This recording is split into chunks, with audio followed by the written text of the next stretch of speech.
ایک دفعہ تمام صحابہ آپ صلی اللہ علیہ وسلم کی محفل میں بیٹھے تھے اور آپ صلی اللہ علیہ وسلم نے ان سے پوچھا، وہ اللہ کی کون سی مخلوق ہے جس کا ایمان سب سے خوبصورت ہے، سب سے زیادہ دل فریب ہے، جس کا ایمان سب سے معصوم ہے؟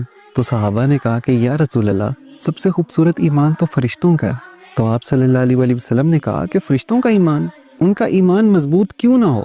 وہ روز اللہ تعالیٰ کے احکامات سنتے ہیں، اللہ تعالیٰ کی بنائی ہوئی جنت کو دیکھتے ہیں، دوزخ کو دیکھتے ہیں، ان کا ایمان کیوں نہ مضبوط ہو؟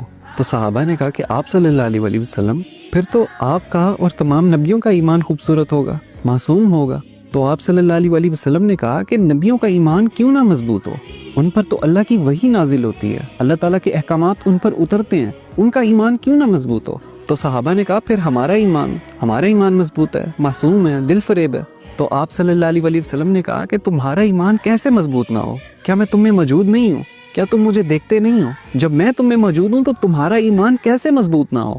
پھر آپ صلی اللہ علیہ وسلم نے بتایا کہ سب سے مضبوط اور سب سے دل فریب ایمان ان لوگوں کا ہے جنہوں نے مجھے نہیں دیکھا، جنہوں نے اللہ کے احکامات کو مجھ پہ اترتے ہوئے نہیں دیکھا، لیکن پھر بھی جب ان کے سامنے کوئی اللہ کی آیتیں پڑھتا ہے تو ان کے دل ڈر جاتے ہیں، اللہ کے خوف سے وہ ڈر جاتے ہیں۔ اور آپ صلی اللہ علیہ وسلم نے ساتھ ہی فرمایا کہ اگر تم صحابہ 10 میں سے 9 چیزوں کو مضبوطی سے تھام کے رکھو اور کسی ایک چیز کو چھوڑ دو تو تمہارے لیے آخرت کا حساب بہت مشکل ہو جائے گا، بہت سخت ہو جائے گا۔ لیکن اگر میری آنے والی امت 10 میں سے 9 چیزوں کو چھوڑ دے اور کسی ایک چیز کو مضبوطی سے تھام کے رکھے تو اس کے لیے حساب کتاب آسان ہو جائے گا، اس کی آخرت آسان ہو جائے گی۔